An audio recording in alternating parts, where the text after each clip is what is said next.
On m'a encore versé 5 millions sur mon compte. Et vous allez voir, hein, ils vont être capables de me donner des intérêts en plus.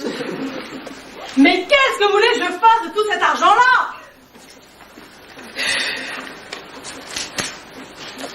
Bon, bien sûr, vous allez me dire, je n'habite que chez Nina ou chez Coco. Je n'ai que 18 Rolex et 15 Mont Blanc, sans parler des Jaguars. Mais enfin, quand même, je peux pas tout dépenser. Quoi? Vous avez des problèmes d'argent, vous? Vous savez, c'est pas drôle, le contraire. Regardez.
C'est gras.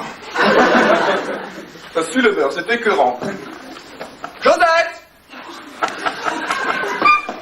Monsieur? Pourquoi achetez-vous de si gros pain au chocolat? Ben, j'achète pas, monsieur, c'est la prime du boulanger. Pour chaque pain de livre qu'on achète, il nous donne 12 pains au chocolat comme ça. On n'ose pas refuser, ça lui fait tellement plaisir. Évidemment, mais moi ne mettez plus cette mode de beurre sur la table, cela me coupe l'appétit. Laissez-la dans le frigidaire. Bah, c'est que dans le frigidaire, elle se conserve. Tandis que là, même si monsieur ne touche pas, elle fond. Oui, évidemment. À l'avenir, mettez-la sur le poêle, on en sera plus vite débarrassé. Très bien. Vous avez fini, monsieur? Oui, merci, vous n'êtes vraiment plus fin. Très bien.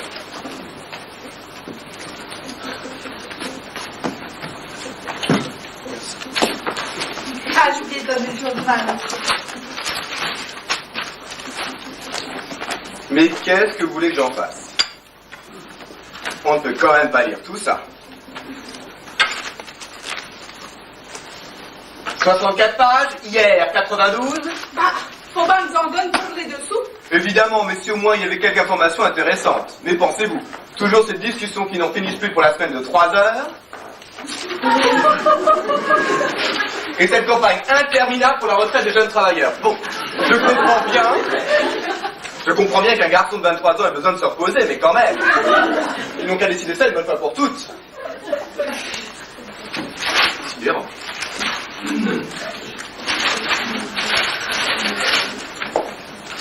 Tiens, voilà du nouveau. Tirage loterie nationale. 28e, 29e et 30e tranche. Ben, ils en tirent 3 par jour maintenant. Bah oui, monsieur, depuis hier, et le gros lot est déporté à 25 millions. Mais comment voulez-vous qu'on sache si l'on a gagné? On sait même pas où l'on met les billets. On vous en donne gratuitement dans tous les magasins. Les hommes sandwich vous en collent de force dans la rue. On vous en glisse le soir dans vos boîtes aux lettres. Ah, papa, alors pourquoi ils font tout ça? Ma pauvre fille, pour essayer de résorber l'excédent budgétaire. C'est le cauchemar du ministère des Finances. Ah, pourquoi tu dis ça? Il y avait longtemps. Ah, ce doit être le répartiteur des attributions directes. Ouais. En effet, deuxième avertissement. Monsieur, vous êtes sommé de venir percevoir la somme de 42 300 francs 53 centimes. Montant de participation à l'excédent des recettes publiques. Faute de nous présenter à nos bureaux dans les 48 heures, cette somme majorée de 25% vous sera livrée à domicile avec l'appui de la force armée. Monsieur avait tellement déclaré assez de revenus. Mais pensez-vous, j'avais truqué tant que j'avais pu. Je n'avais déclaré que des revenus, presque pas de dépenses. Mais il s'en fiche pas mal. Il faut qu'il vous donne de l'argent par tous les moyens. Faudra que j'en parle à Marie-Astrid qui vient passer au gouvernement. Au fait, vous savez qu'elle déjeune ici ce midi. Ah oui, monsieur, j'ai déjà fait mon menu. Oui, qu'est-ce que vous avez prévu? Caviar, foie gras, homard à la crème, un poulet gras à l'approche bien badé de lard, crème au chocolat et meringue chantilly. Josette, Monsieur. écoutez, c'est très gentil, mais cela ne sort pas de l'ordinaire. Bah voilà. Pour un gourmet comme Marie-Astrid, il aurait fallu quelque chose d'un petit peu plus recherché. Bah oui, bah et quoi? Mais je ne sais pas, moi, des côtes de blettes, des aubergines farcies à la courgette, des épinards. Bah j'essaierai, on gérerai tout à l'heure. Tout à l'heure. Bah oui. Mais ça ne nous mettra pas en retard pour déjeuner? Bah pensez-vous, monsieur, avec ma voiture, je vais être très vite faite. Ah, c'est vrai. Au fait, Josette, Monsieur. une chose que je voulais vous demander. Je vois toujours votre automobile garée devant la maison. Elle est impeccablement propre. Vous avez un produit spécial pour la nettoyer? Bah je la nettoie pas, monsieur. Quand elle est sale, je la jette, puis j'en achète une autre. Écoutez, c'est une bonne idée. J'ai une tache de goudron sur mon radiateur qui devrait partir. Soyez gentil, quand vous jetez votre voiture, jetez donc la mienne en même temps. Très bien. Et dépêchez-vous à préparer mon bain, je tiens à être prêt pour quand Marie-Astrid arrivera. Tout de suite, monsieur. Qu'est-ce que c'est? Monsieur, c'est un agent de police. Faites-le entrer. Entrez. Monsieur Lajolet? Oui. C'est un ami de contravention vous concernant. Une contravention? Oui, rapport à l'éclairage de vos fenêtres. L'éclairage de mes fenêtres. Oui, elles n'étaient pas éclairées hier soir. Oui, les rideaux étaient tirés, enfin toujours est-il qu'on ne voyait pas de lumière du dehors et vous avez été signalé par le chef pilote de l'ADP. L'ADP? Mais oui, de la distraction publique.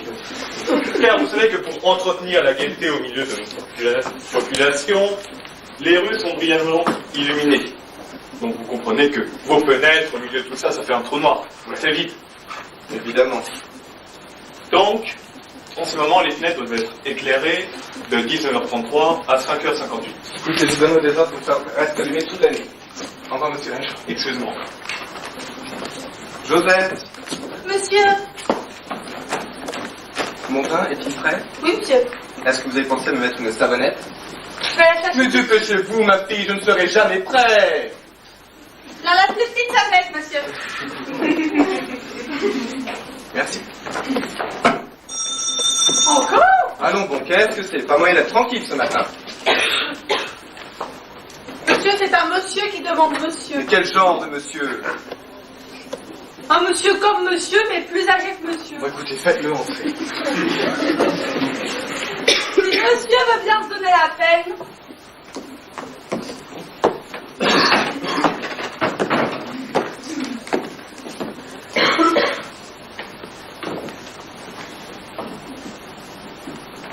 Monsieur Lagnolet, Lui-même. au nom du comité de dilapidation des combustibles gazeux, et en vertu des pouvoirs qui me sont conférés, je vous fais chevalier de l'ordre du gazomètre.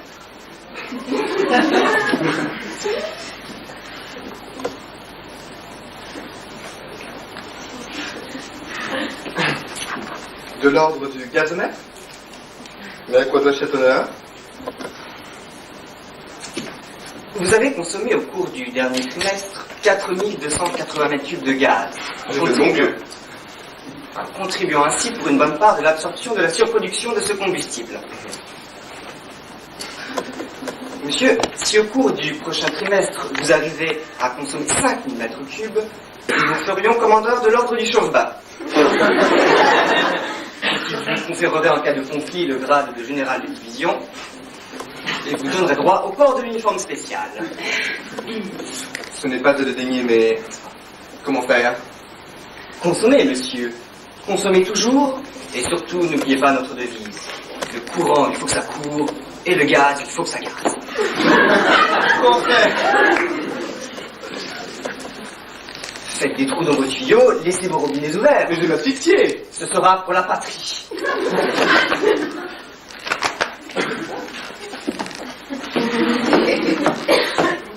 Brave cœur. C'est flatteur tout de même. Alors, monsieur est décoré. Mais oui, ma fille. Le quel honneur? Parce que le courant faut que ça gaze et que le gaz faut que ça court. Je vais prendre mon bain. Qu'est-ce qu'il a dit?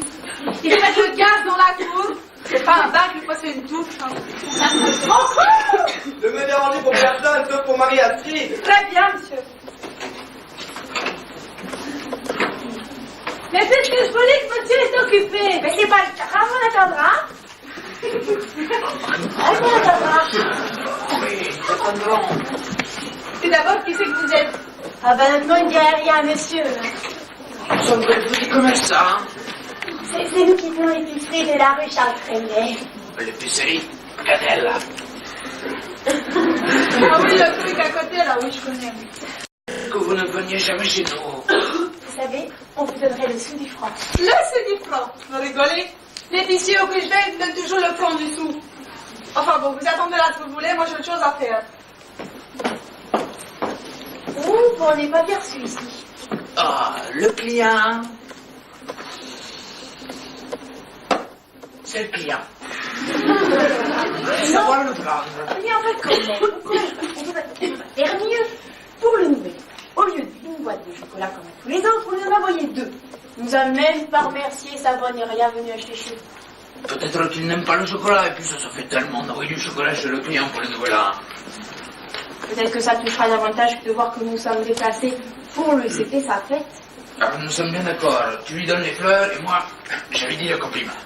Mais tu l'as pas oublié le compliment, ouais, parce qu'il est beau, il faudra pas l'abîmer. Sûr, c'est un poète qui l'a fait.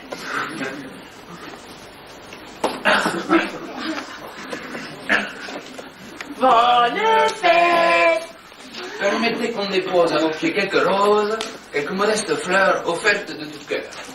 Une, deux. Oh, c'est beau jour de fête, cher monsieur Daniel.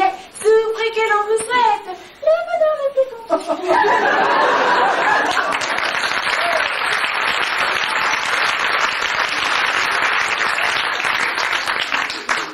Tout comme ces fleurettes, nous mettons à vos pieds, à des prix très honnêtes, nos produits les plus variés. Oh, c'est beau jour de fête, cher monsieur Daniel. Souffrez que l'on vous souhaite le bonheur le plus content.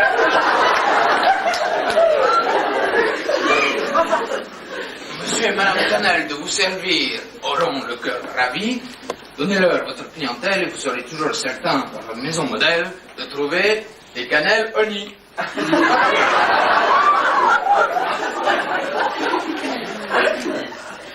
En ce beau jour de fête, cher monsieur Daniel. C'est très joli, mais qu'est-ce que vous faites là? Nous sommes les épiciers de la rue Charles Trenet. Et nous venons solliciter de votre bienveillance une petite commande. Avant toute chose, êtes-vous inscrit chez moi? Malheureusement, non. Mais nous pensions que peut-être... Non. Sans être inscrit. Non. J'ai déjà assez de mal à contenter les... C'est quoi d'ailleurs? C'est des clients. Non. Et les épiciers. Voilà. J'ai déjà assez de mal à contenter les épiciers qui sont eux inscrits chez moi, alors vous pensez? Et vous savez, on ferait tout pour vous être agréable. Pour tout achat de 250 grammes de pâte, on vous donnerait un paquet de cigarettes. Oh. Alors pensez-vous, voyez ce poil là, uniquement soufflé au Davidoff.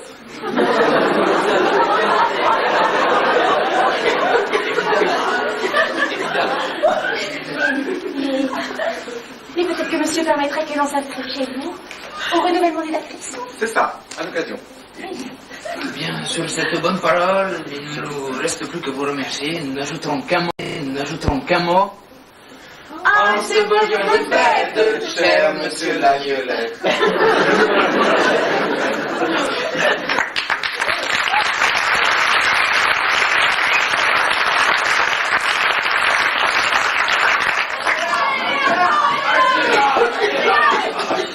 Marie-Astrid, Qu'est-ce que c'est que ces gens-là? mais quels gens? Mais ces gens qui sont massés sur le palier. Sur le palier? Ils sont fous. Ils empêchaient la de passer à la queue, à la queue. Il y a même un charcutier qui m'a donné un coup de jambon sur la tête. Ce sont les commerçants qui font la queue dans le chemin pour essayer de me vendre quelque chose. Ils ont dû croire que c'était un concurrent qui essaie de passer avant eux. Ça me fait rien, ils y vont fort. Calme-toi, ma vieille, ça va se passer. Ça devient angoissant, cette situation. Et ça s'aggrave de jour en jour. Que veux-tu? Les boutiques regorgent de marchandises, ça vaut ne pas être cher, on ne peut quand même pas tout acheter. Qu'est-ce qu'on en ferait? Résultat, les commerçants les plus débrouillards arrivent à vendre un petit peu et les autres plus du tout. Exactement. À ma vieille, si le gouvernement ne fait pas quelque chose, ça va finir par mal tourner. Mais qu'est-ce que tu veux que nous fassions? On ne peut plus obliger les gens à consommer davantage. Non, évidemment, mais ce qu'il faudrait, c'est trouver un système pour que chaque commerçant ait sa petite part de vente assurée. Mais que faire? Une idée que j'ai eue comme ça un jour, ça serait de remettre tous les mois à chaque commerçant une sorte de carte avec des petits coupons détachables qui leur permettraient de vendre une certaine quantité et pas plus. Je vois. En somme, des espèces de tickets. Voilà. Que le commerçant remettrait à ses clients à chaque fois qu'il leur vendrait quelque chose. C'est ça. Je disais que quand le commerçant n'aurait plus de tickets, il ne pourrait plus vendre. Tous les commerçants seraient logés à la même enseigne. C'est beaucoup plus équitable. Ça, c'est une idée. Mais attention, lorsque les commerçants les plus débrouillards auront épuisé toutes leurs marchandises, ils essaieront de trouver un truc pour vendre quand même. Ça, c'est bien possible. Et cela donnera naissance à un marché clandestin, illicite. Un marché blanc. Un marché blanc où l'on trouvera tout pour rien. Et alors là, que comptera? Marie-Astrid, si nous voulons sauver la France de cette abondance, de ce trop-plein qui envahit tout notre pays, il faudra que l'on se modernise et qu'on organise dans nos campagnes trop fertiles le retour à la ville.